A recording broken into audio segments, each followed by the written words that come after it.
तो हाथरस में भगदड़ मची, 121 लोगों की मौत हुई और बाबा अब 5 दिन बाद सामने आते हैं। इसको लेकर तमाम तरह की सियासत हो रही है और तमाम धर्मगुरु नाराज भी हैं कि भाई 5 दिन बाद बाबा क्यों आए। उनके भक्त, उनके अनुयायी उनको जब परमात्मा कहते हैं तो परमात्मा अपने भक्तों की मौत के बाद क्यों अंतर्ध्यान हो गए थे, क्यों वो सामने नहीं आए, क्यों अपने सेवादारों को अस्पताल भेजकर उनका इलाज क्यों नहीं करवाया।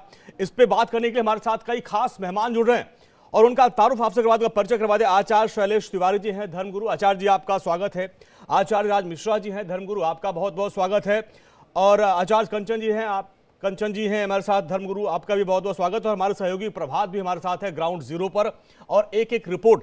तो प्रभात, पहले आपके पास आते हैं, इसके बाद हम धर्मगुरुओं के पास जाएंगे और पूरे मामले को समझेंगे। सबसे पहले प्रभात, आप अपडेट बताइए, न्यायिक आयोग की टीम वहां पर पहुंची और अपडेट क्या अभी आपके पास? देखिए, न्यायिक आयोग की टीम पहुंची है और जितने भी लोग जो इस केस से जुड़े हुए हैं उनके साथ पूछताछ की जा रही है, चाहे वो अस्पताल से जुड़े हुए लोग हो, चाहे वहां पे मौजूद लोग हो, साथ ही साथ पुलिस के लोग हो। फिलहाल हमारी मौजूदगी हाथरस के सेशन कोर्ट में, मेरे पीछे जो आप कोर्ट देख रहे हैं वो सीजेएम कोर्ट है और यहीं पर मधुकर को लाया जाएगा। करीब 3 बजे की सूचना मिली है कि 3 बजे तक उसे पेश किया जाएगा। उसके बाद पुलिस उसकी रिमांड की दरख्वास्त करेगी जज साहब से। जज साहब अगर रिमांड ग्रांट करते हैं, जिसकी उम्मीद जताई जा रही है कि 7 से 14 दिनों की इसको पहली रिमांड दी जाएगी, उसके बाद इस केस से जुड़े हुए कई पहलू सामने आएंगे। मधुकर एक बहुत इंपॉर्टेंट व्यक्ति है इस केस से, क्योंकि इस घटना वाले दिन मधुकर ने 2 नंबरों से बाबा को फोन किया था। पहले नंबर से 2 मिनट की बातचीत हुई थी और दूसरे नंबर से करीब 11 मिनट की बातचीत हुई थी। तो इस 13 मिनट की बातचीत में क्या बातें आई थी, क्या उसने बताया था कि यह घटना किस तरीके की हुई है, और उसके बाद बाबा का क्या एक्शन था, क्यों बाबा जो है वापस नहीं आए, अपने भक्तों से नहीं मिले और 5 दिनों तक आखिर बाबा गायब कहाँ रहे। इनफैक्ट बाबा अभी भी गायब है। इस वक्त हिंदू धर्म गुरु हमारे साथ जुड़े हुए हैं। कंचन जी, शुरुआत में आपके साथ करूंगी।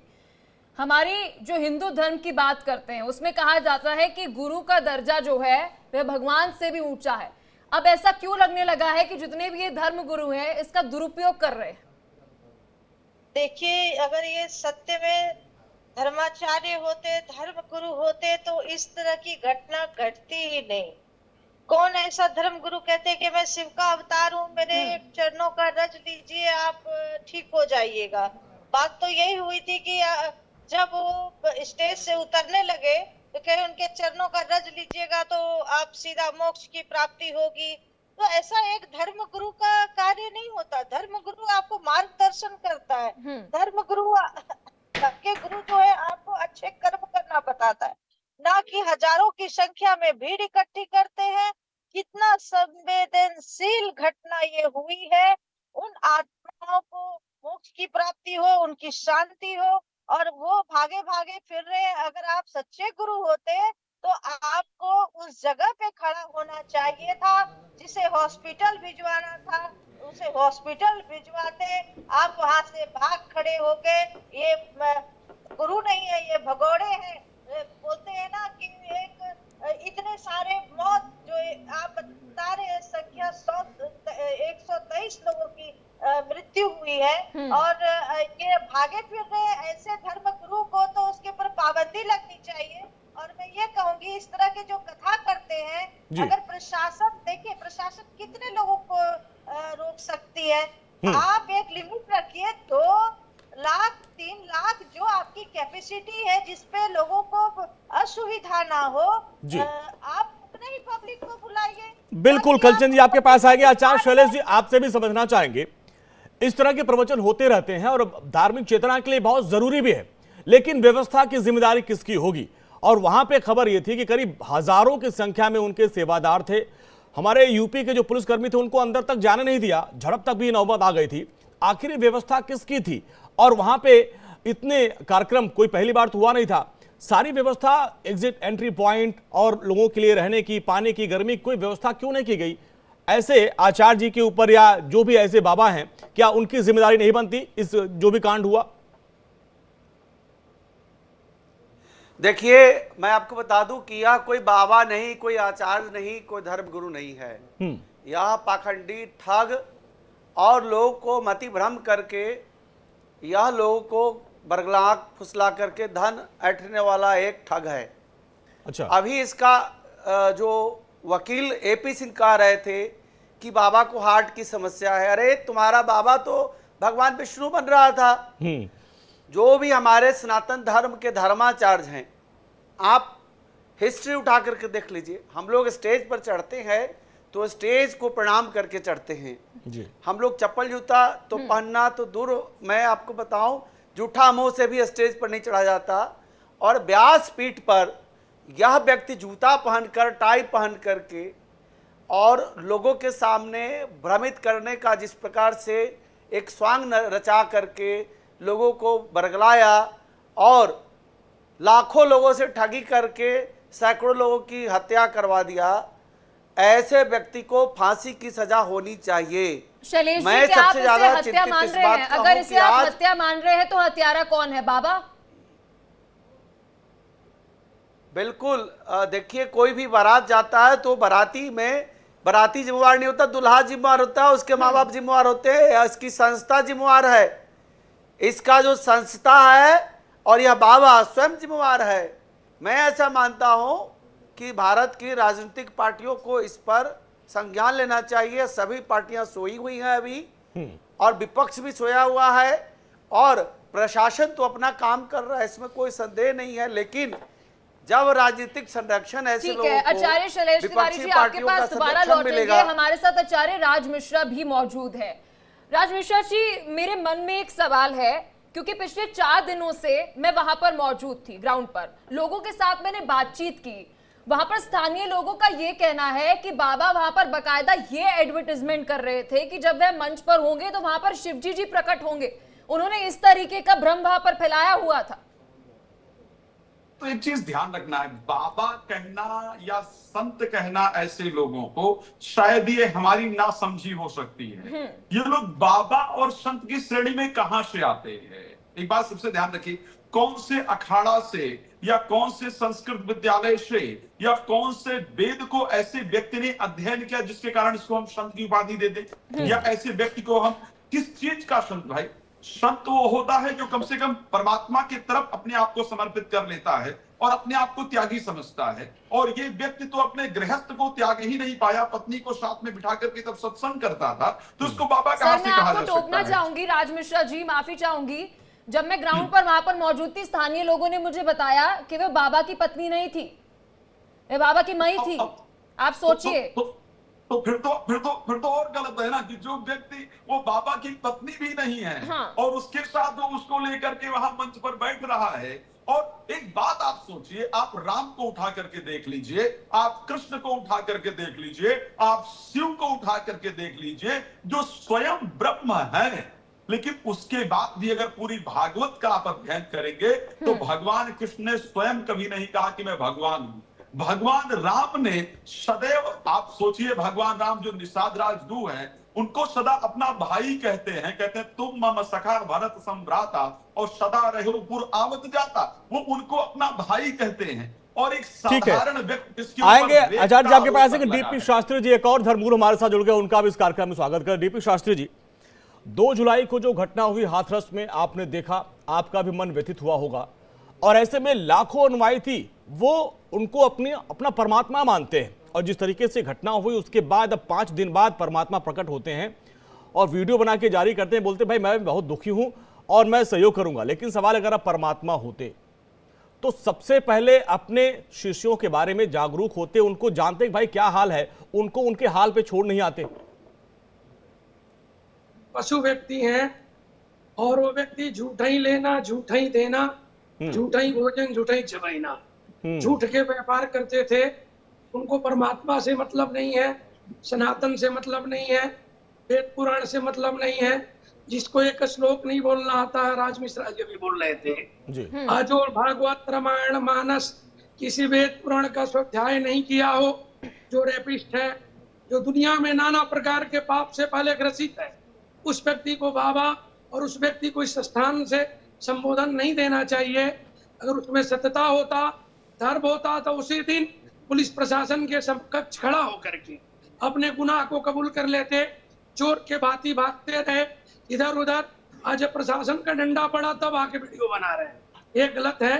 देखिए, सनातन को जाग चुका है, भोले भाले व्यक्ति को, भोली जनता को समाज में गुमराह करके अपने आप को नकली देवता बन के, अभी देवता का परिभाषा नहीं पता उसको, भगवान किसे कहते हैं, भाव से भूमि। तो डीपी शास्त्री जी, जैसा कि आप कह रहे हैं, तो क्या आपके जो हम बात का क्रक्स निकाले, क्या आप ये कहना चाह रहे हैं कि भोले भाले लोग, सही शब्द का इस्तेमाल किया आपने, कि आप कोई साइकोलॉजिकल गेम खेल रहे हैं यहाँ पर, जितने भी ये धर्मगुरु हैं, कि लोग तो डरे हुए हैं, फलाने को ये बीमारी है, फलाने के पास नौकरी नहीं है, तो चलिए क्यों ना उसको कह दे कि ये पानी पीने से आपके सारे दुख जो है वे खत्म हो जाएंगे। आप तो साइकोलॉजिकल गेम इस वक्त देश में खेली जा रही है धर्मगुरुओं की तरफ से।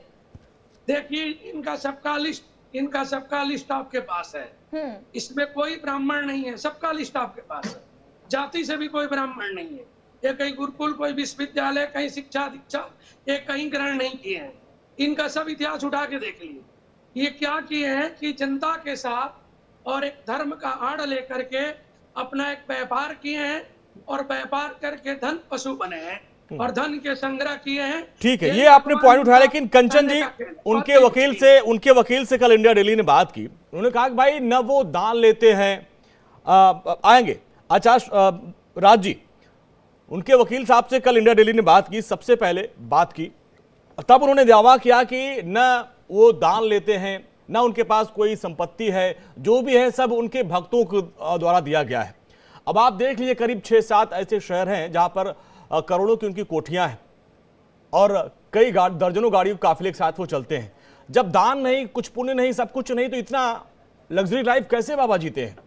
ये सब एक तरीका है, क्योंकि संसार की जो भोली भाली हमारे भारत, अच्छा एक बात और ध्यान रखिएगा, भारत में ही नहीं चल रहा है, अदर कंट्रीज में इससे भी ज्यादा बुरा हाल है। हाँ। तो प्रॉब्लम ये है कि कुछ लोग जो थोड़ा सा अपने आप को मस्तिष्क का बेहतर मानते हैं, थोड़ा लोगों के दिमाग के साथ जो खेलने का, जो लोगों के इमोशंस के साथ खेलने का जो तरीका समझ जाते हैं, वो आकर के इस भोली भाली जनता को इस प्रकार से पागल बनाने का प्रयास करते हैं। अगर आप दान नहीं ले रहे थे तो वास्तविकता में इतनी बड़ी गाड़ियां, इतनी बड़ी गाड़ियों का काफिला, इतने सारे बॉडी, अच्छा एक बात सोचिए, बड़ा इंटरेस्टिंग है, एक बात विचार कीजिए, आदमी कहता मैं भगवान हूं, हाँ, अच्छा भगवान को बॉडीगार्ड की जरूरत पड़ी हुई है। अरे भाई, जब तुम स्वयं भगवान हो तो तुम्हारी सुरक्षा के लिए तुमको बॉडीगार्ड की क्या जरूरत है? भगवान के पास तो लोग अपनी सुरक्षा के लिए जाते हैं, लेकिन श्री रामचरितमानस के अंतर्गत गोस्वामी तुलसीदास जी ने एक चौपाई कहा था कि ऐसे लोगों के बारे में और कलयुग के बारे में, भय बोले भय लोग सब मोह बस और लोभ ग्रसे सदग्रंथ और दंभिन निज मत कल्प कर प्रकट किए बहुपंथ। बोले कलयुग के इस परिस्थिति में ऐसे दुष्ट लोग आएंगे जो अपने बुद्धि के अनुसार धर्म को परिवर्तित करके अधर्म में ले जा करके खुद तो जीवन को बर्बाद करेंगे और बाकी लोगों के जीवन को पूरी तरह से बर्बाद कर डालेंगे। और ठीक है आचार्य शैलेश जी, मैं आपके पास आना चाहूंगी, क्योंकि राज मिश्रा जी ने एक जिक्र किया कि यहाँ पर बाबा दान नहीं लेते थे, लेकिन जब हम अपने शास्त्रों की बात करते हैं या फिर अपने हिंदू धर्म की बात करते हैं तो वहां पर गुरु दक्षिणा तो किसी भी तरह से गलत नहीं है। क्या ये सवाल है यहाँ पर कि बाबा को दक्षिणा नहीं लेनी चाहिए थी या ये लेनी चाहिए थी, ये भी एक सवाल उठता है क्या?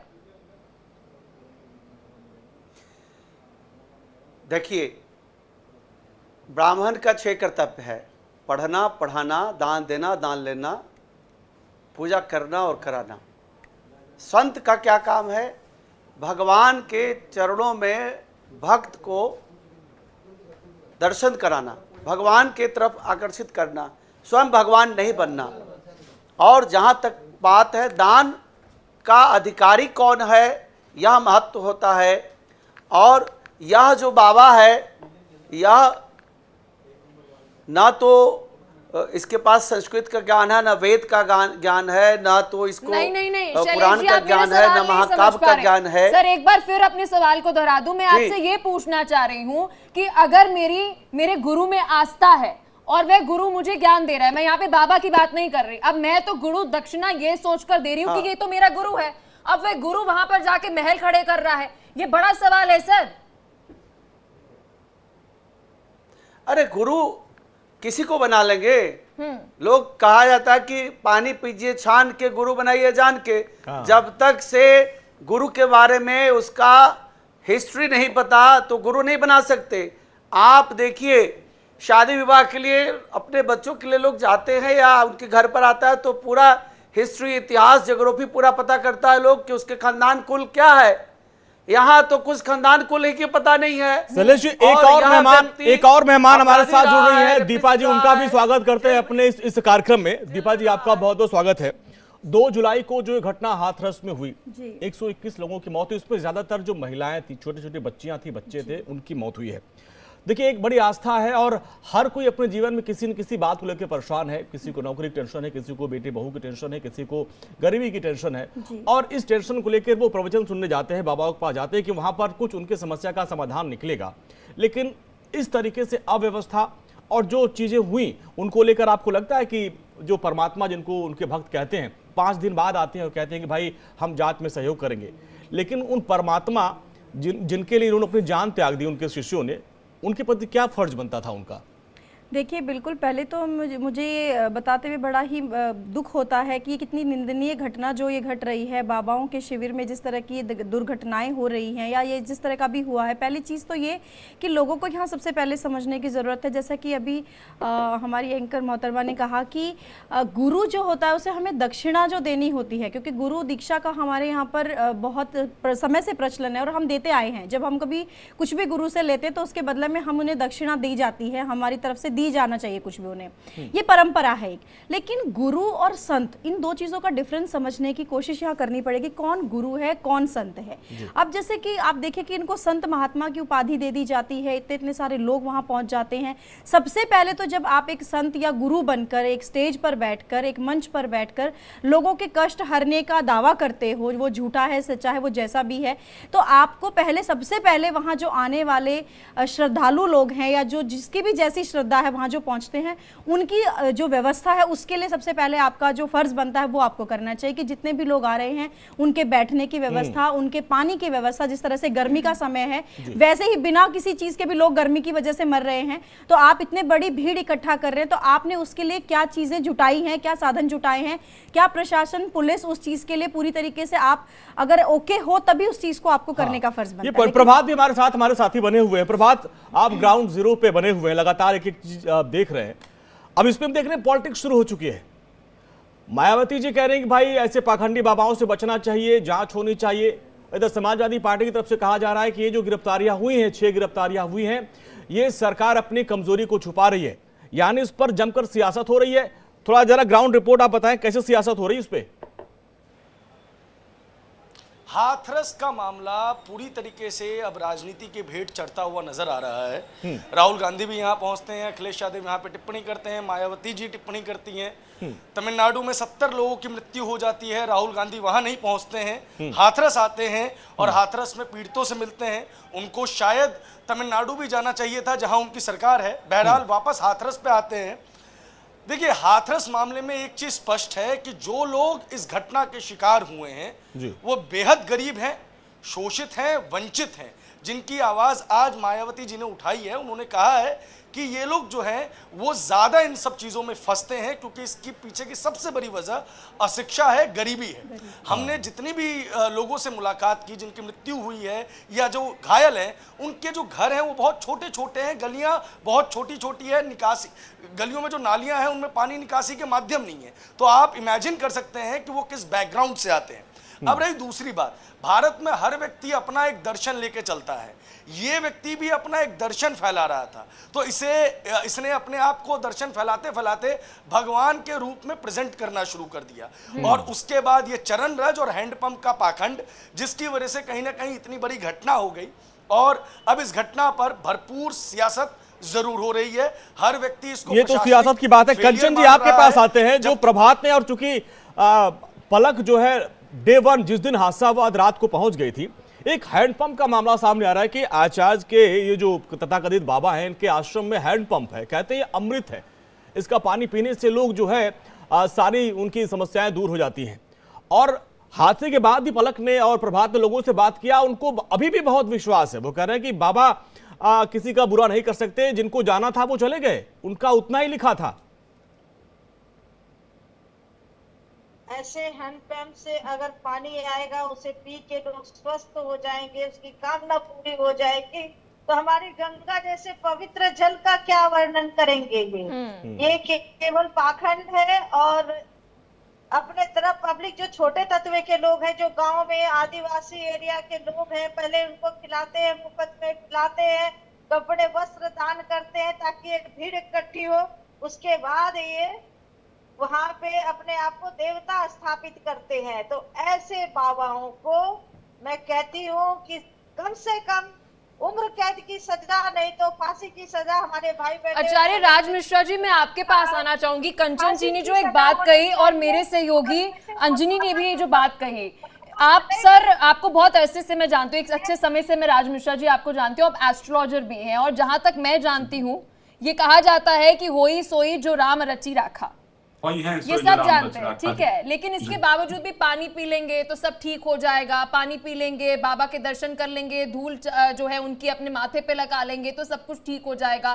क्या धर्म गुरुओं को ये सब करना बंद होगा? क्योंकि आपके नसीब में जो है वह आपको मिलेगा, ये बताना शुरू करना पड़ेगा ना। आप या तो भगवान के मार्ग पर उनको लेकर जा रहे हैं, ये सब कहना कि देखिए जब आप मेरे शरण में आएंगे तो सब कुछ ठीक हो जाएगा, जादू मंत्र फेर देंगे आप लोग।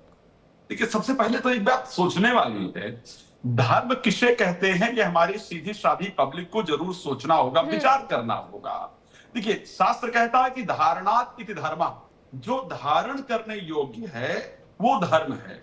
शासनात इति शास्त्रा, जो सही डायरेक्शन देने वाला है वो शास्त्र है। ठीक है। यदि कोई भी धर्म गुरु, कोई भी बाबा, कोई भी संत अपने आप को कहता, देखो वास्तविक संत कभी ये कहेगा नहीं कि मेरे कुछ करने से आपकी प्रॉब्लम दूर हो सकती है।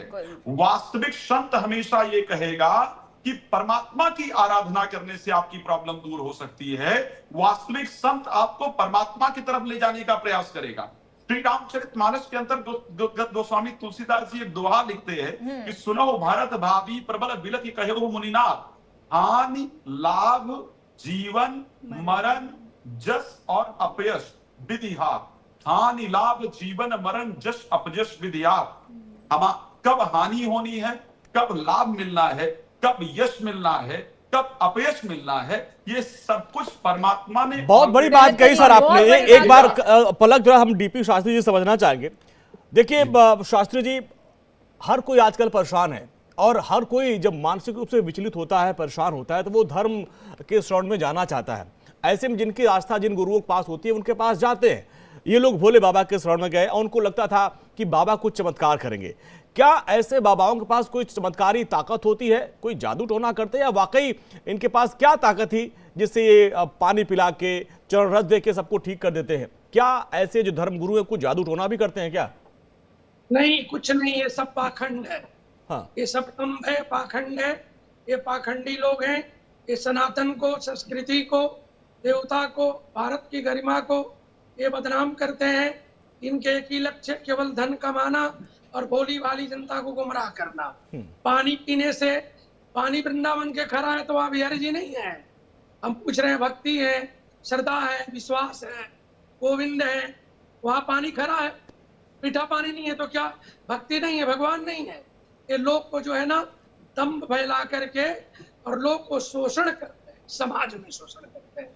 इसमें हमारी जनता जागरूक हो और शिक्षा का अब सबसे बड़ा हम लोग के साथ अभाव है। जहाँ शिक्षा नहीं है ना क्षेत्र में, वहां जा करके सब ऐसे ही करते हैं और सब इनके एजेंट लोग हैं और ये सब लोग पैसे कमाने के लिए अपना आर्मी बना लेते हैं। अब ये पॉइंट आपने अच्छा उठाया सर। हमने जब लोगों से बात की, जैसे कि पलक और तमाम साथी जब गए भी थे, इसमें खबर थी कि इसमें कुछ लोगों को आगे बैठा दिया जाता था और वो लोग जाते थे। हालांकि बाबा बहुत दूर से ही, बाबा बहुत साफ सफाई वाले थे, वो अपने लोगों को दूर से ही जो भी आशीर्वाद देना था, जो भी बात करना करते थे। क्या इसमें भी कोई खेल होता था कि भाई इनको आगे बैठा दो? और उनसे जब हम लोग बात करते थे, कहते भाई सब कुछ सही हो रहा है, बाबा के आशीर्वाद से हमारे पास ये दिक्कत थी। कम को ऐसे 20 लोगों से पलट में बात की, बाकी हमारे साथियों ने बात की, वो कह रहे भाई हमको लाभ मिला है और इसीलिए हम लोग यहाँ आते हैं। हम ग्राउंड पर मौजूद थे, लोगों से हमने उस वक्त बातचीत की। ऐसे भी परिवार थे जिनके परिवार के किसी शख्स की मौत हो चुकी है और वे ये कह रहे हैं कि नहीं बाबा तो ठीक है, बाबा में कोई कमी नहीं है। शास्त्री जी जी भरोसा है? मैं कह रहा हूँ ये सबसे बड़ी चीज एक देखिए, आज सोचने वाली बात है। तंत्र शब्द का अर्थ होता है तन रूपी जीवन में जो औषधि का कार्य करे, यंत्र का कार्य करे। वो तंत्र शरीर के रक्षक है, तंत्र शास्त्र में किसी का कल्याण किया गया है, वहां शोषण नहीं किया गया है।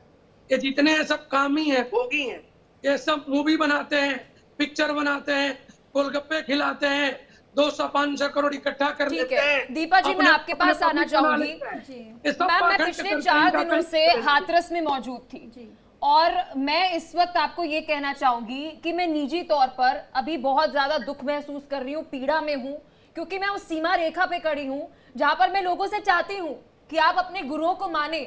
मैं चाहती हूं कि लोग जो है वे अपने धर्म में माने, हिंदू धर्म में माने, लेकिन इन बाबाओं की वजह से जो हम कह रहे हैं कि अपने हिंदुत्व की हम बात कर रहे हैं, तो लोग तो उससे पीछे हो जाएंगे क्योंकि भ्रम फैलाया जा रहा है। जी देखिए, यहाँ पर लोगों को मुझे लगता है एक बात बहुत अच्छे से समझनी होगी। मैं आपकी पीड़ा समझ रही हूँ क्योंकि आप उस माहौल से आए हैं, तो आपको ज़्यादा अच्छे से पता होगा। हम लोग दूर हैं तो शायद हम उस पीड़ा को नहीं महसूस कर पा रहे इतनी दूर से। लेकिन यहाँ लोगों को एक चीज़ समझनी होगी, एक बहुत ही पुराना सा वो है, आप सभी इसको सुन चुके हैं कि गुरु गोविंद दोऊ खड़े काके लागू पाए, बलिहारी गुरु आपने गोविंद दियो मिलाए।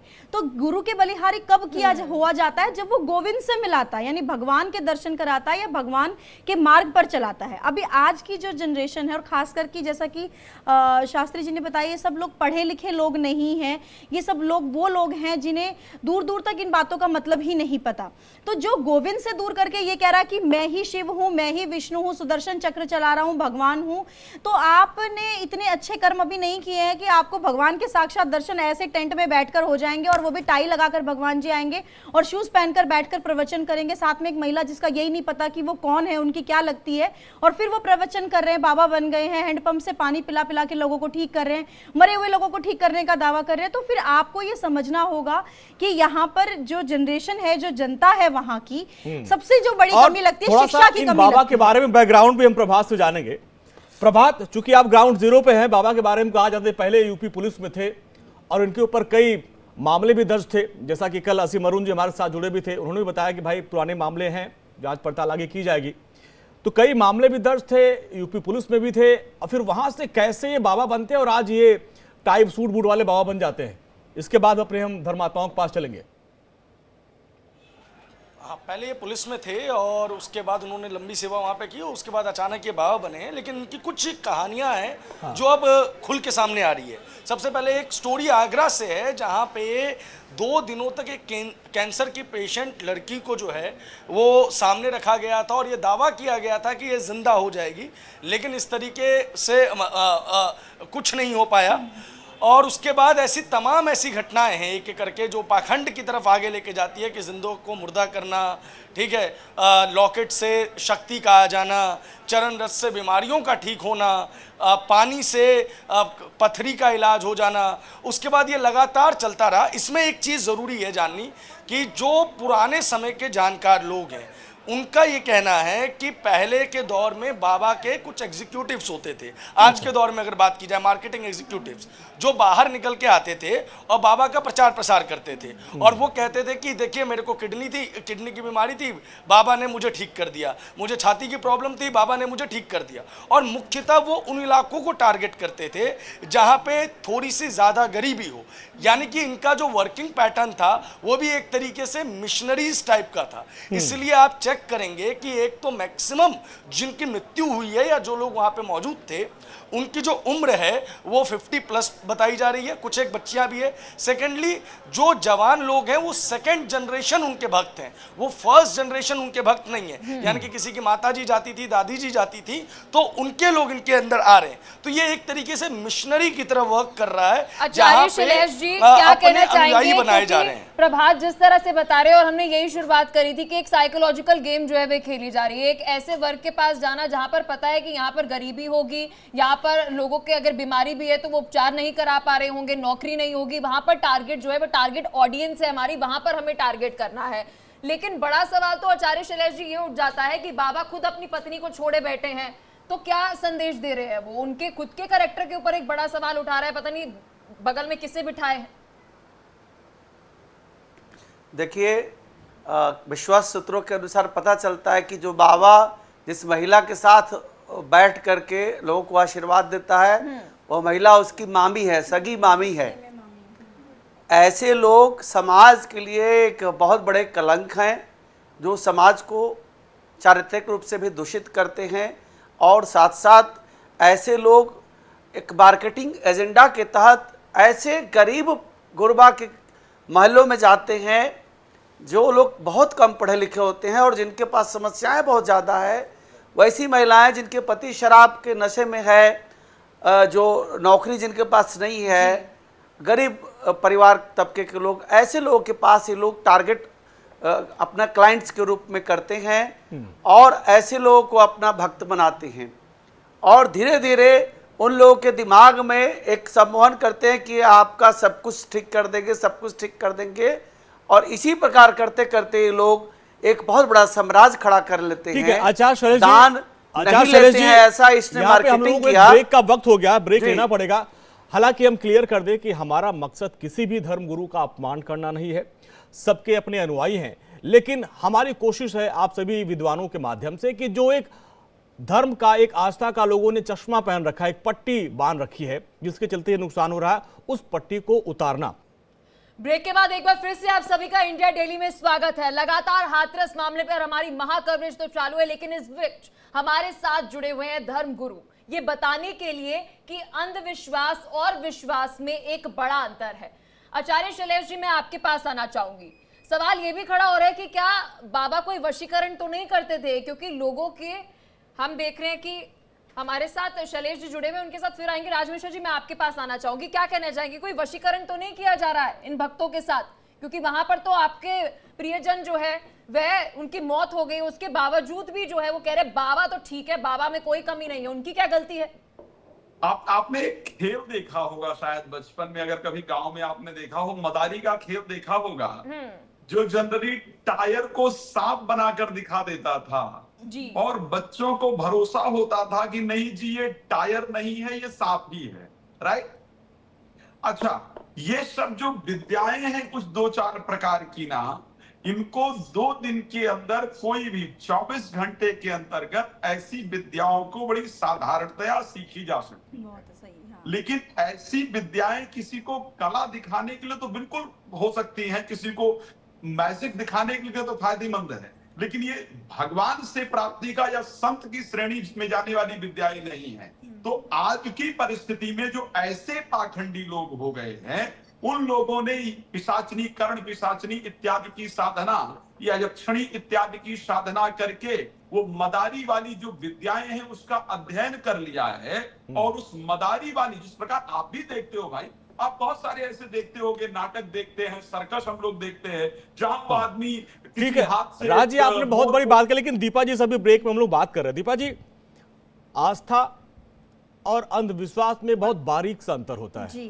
कैसे आप इनको समझाएंगे? क्योंकि देखिए जो अनुयायी लोग हैं इनको अभी भी, जैसा कि पलक बता रही थी कि तमाम ऐसे लोगों से उन्होंने मुलाकात की जिनके परिजन इसमें हादसे में मारे गए, लेकिन इसके बावजूद वो बाबा के प्रति उनकी आस्था बरकरार है, कह रहे भाई उनको जाना था वो चले गए। तो ये जो आस्था और अंधविश्वास के बीच बारीक सी लकीर है, इसको आप कैसे क्लियर करेंगे? देखिए, पहले तो सबसे पहले ये समझना होगा कि जो चमत्कार दिखाया जा रहा है, जिन लोगों के पास, जिन संतों के पास, जिन गुरुओं के पास कोई सिद्धि होती है या कोई भी इस तरह की ताकत होती है जिससे कि वो इस तरह के काम कर सकते हैं, किसी को सम्मोहित कर लेना, वो लोग इन सब चीज़ों से बहुत परे होते हैं। वो कभी भी अपना एडवर्टाइजमेंट नहीं करते हैं कि मेरे पास ये सिद्धि है। पहले ये समझना होगा। आप हिमालय पे जाइए, ऐसे ऐसे संत बैठे हैं, बिल्कुल उनके शरीर पे मांस नाम की चीज़ नहीं है, सिर्फ हड्डियां बची हैं, लेकिन वो सांस ले रहे हैं, जी रहे हैं, समाधि में बैठे हैं आज भी। तो ऐसे संत हैं जिनके पास वाकई कोई शक्ति है, लेकिन वो कभी अपनी शक्ति का ऐसे प्रचार प्रसार नहीं करते हैं, तपस्या की है उन्होंने। लेकिन इस तरह का जो व्यक्ति है, जो टाई बेल्ट लगाकर बैठा है, जो जूते पहनकर बैठा और खुद को भगवान विष्णु कहता है, कितना बड़ा एक प्रोपगंडा है। और साथ ही साथ जो आपने अभी वशीकरण की बात कही, बिल्कुल जो मिश्रा जी ने कही, ऐसी बहुत सारी छोटी छोटी सी, अगर आप रावण संहिता उठा के देखोगे तो बहुत छोटी छोटी सी ऐसी टिप्स लिखी हुई है, ऐसा कर लो तो ऐसा हो जाएगा।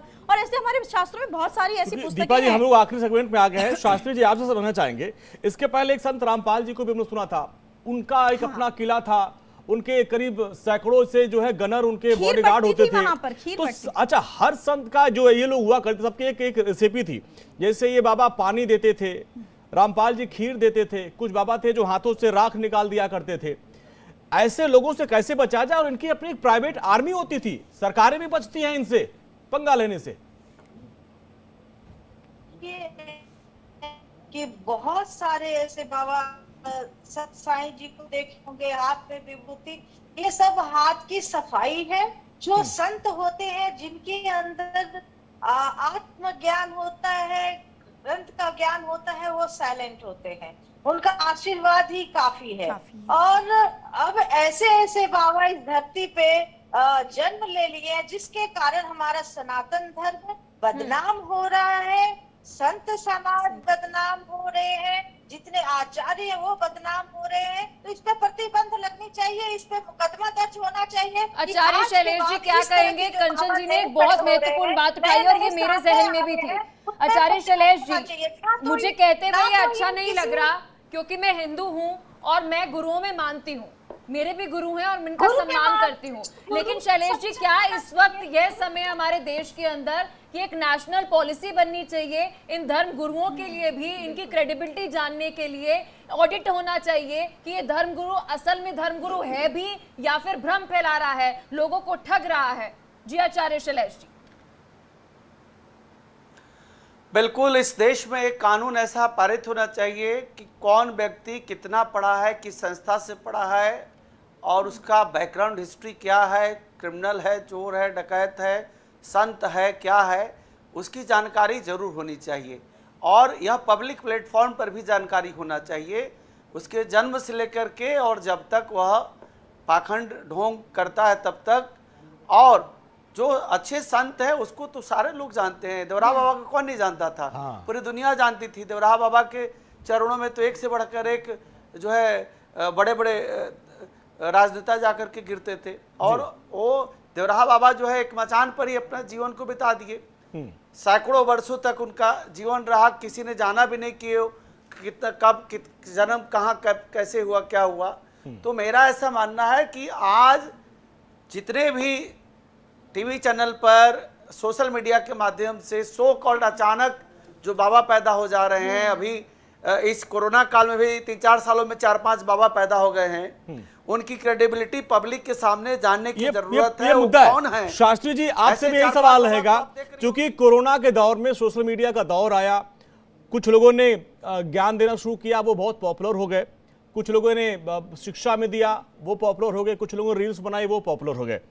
लेकिन अब ऐसे लोगों से बचा कैसे जाए और हाथरस जैसी घटना दोबारा ना हो, इसको कैसे रोका जाए? शास्त्री जी, सभी मेहमानों चूंकि आखिरी सेगमेंट में आ गए हम। देखिए, मैं कह रहा हूँ बचना हम लोग खुद है, हमारा मन ही हमको बचाएगा, दूसरा क्या बचाएगा? दूसरा लोग तो कहीं ना कहीं शोषण करने के लिए खड़े हुए हैं। ये जितने बाबा हैं, जितने लोग हैं, कभी भी कोई धर्म या सनातन इस तरह का मार्ग नहीं देता, ये पथ नहीं देता। ये सब अपना अपना पथ बनाए हुए, ये पंथ बना है, इनको सनातन से लेना देना नहीं है। मैं भारत सरकार से, स्टेट गवर्नमेंट से प्रार्थना करता हूँ, जो अखाड़ा परिषद है उसमें सनातन जो बोर्ड बन रहा है, उसमें हर जिला में गवर्नमेंट के द्वारा एक संस्था बना करके निर्णय करके एक ऐसे विद्वान व्यक्ति को रखा जाए जो निगरानी रखे कि समाज में इस तरह के लोग भ्रांति ना फैलाए। नहीं तो सनातन में वो जो है क्रिश्चियन पद्धति ला करके और ऐसे ऐसे न्यूज मिलता है देखने का कि गलत कर दिए, कि दृष्टि खराब है, ये सब चीज से मन आहत होता है। दीपा जी क्या कहना चाहेंगी? फाइनल कमेंट में आपसे लेना चाहूंगी, क्योंकि जहां से मैं समझती हूँ एक समय ऐसा था जब हम धर्म गुरुओं की बात कर रहे हैं, गुरुओं की बात कर रहे हैं, तो वो एक छोटी सी कुटिया के अंदर रहते थे, आम सा जीवन जीते थे और बस उनका मकसद इतना रहता था कि हमारा जो हिंदू धर्म है उसके बारे में सबको ज्ञात कराया जाए। लेकिन ये आज के जो बाबा हैं, कलयुगी बाबा हैं हम कह सकते हैं, ये तो इतने बड़े महल के अंदर होते हैं और फिर एक जगह महल नहीं होता, जहां जहां पर ये अपना प्रवचन देंगे वहां वहां अलग अलग महल जो है वे बनाए गए हैं। इस पर भी तो कोई ऑडिट करे, ये भी तो पूछे कि महल कहां से खड़ा कर दिया। देखिए, जब एक पायरेटेड सॉफ्टवेयर चलाते हैं ना तो उसको भी कानूनन जुर्म में देखा जाता है कि ये जुर्म है, पायरेटेड सॉफ्टवेयर आप नहीं चला सकते, ठीक है। तो इसी तरीके से अगर आप देखें तो जितने भी ये पायरेटेड बाबा जी आजकल आ गए हैं मार्केट में, जिनकी कोई ऑथेंटिसिटी ही नहीं है, तो आप जनता को थोड़ा सा यहाँ अवेयर होना पड़ेगा। एक चीज आपसे पूछना चाहूंगी, ऑथेंटिसिटी आती कैसे? एग्जैक्टली मैं वही बता रही हूँ। जो बाबा गाड़ियों में घूम रहा है करोड़ों की, जो मर्सिडीज में घूम रहा है, तो पहली बात तो वो बाबा है ही नहीं। जैसे आपने भी कहा कि बाबा कौन होते थे, संत कौन होते थे? जो कुटिया में रहते थे, भिक्षा मांग के खाते थे। और तुलसीदास जी ने एक बहुत अच्छी बात कही है, कलयुग केवल नाम आधारा, सुमिर सुमिर नर उतर ही पारा। यानी कि कलयुग में तो सिर्फ अगर आप भगवान का नाम अपने घर पे बैठ के ले लोगे ना, तो भी आपका कल्याण हो जाएगा। तो बाबाओं के शिविर में जाकर अपनी मौत को आखिरी सेगमेंट में है, राज जी 10 सेकंड में अपनी बात फाइनल करिए, कैसे ऐसी घटनाएं दोबारा ना हो। चीज ध्यान रखना होगा, गुरु शब्द का अर्थ क्या होता है, बस इसको समझ लिया जाए तो ऐसी घटनाएं दोबारा नहीं होंगी। हाँ। गु शब्द का अर्थ होता है अंधकार और रू शब्द का अर्थ होता है प्रकाश। जो व्यक्ति आपको परमात्मा से जोड़ने का प्रयास करे वो गुरु है, जो अपने से जोड़ने का प्रयास करे वो पाखंडी है। ठीक है सर। प्रभात चलिए ठीक है, फिर से संपर्क करने की कोशिश करेंगे। आप सभी का बहुत बहुत शुक्रिया कि आपने अपना कीमती समय दिया। इंडिया डेली एक बार फिर से ये बात कह रहे हैं कि हम ये नहीं चाहते कि आप अपने गुरु में ना माने, लेकिन एक रेखा होती है, एक तरफ अंधविश्वास और विश्वास, ये अंतर आपको जानना पड़ेगा। क्यों अंजनी? बिल्कुल, और यही हमारा मकसद था और इसीलिए आज हमने तमाम धर्म गुरुओं को अपने मंच पे बुलाया था और उनसे सारी चीजों को लेकर चर्चा की और इस चर्चा को आपने सुनी और आपको इस बारीक आस्था और अंधविश्वास में जो बारीक अंतर उसको समझना होगा। और इसी के साथ इस खास पेशकश में आज के लिए बस इतना ही। नमस्कार।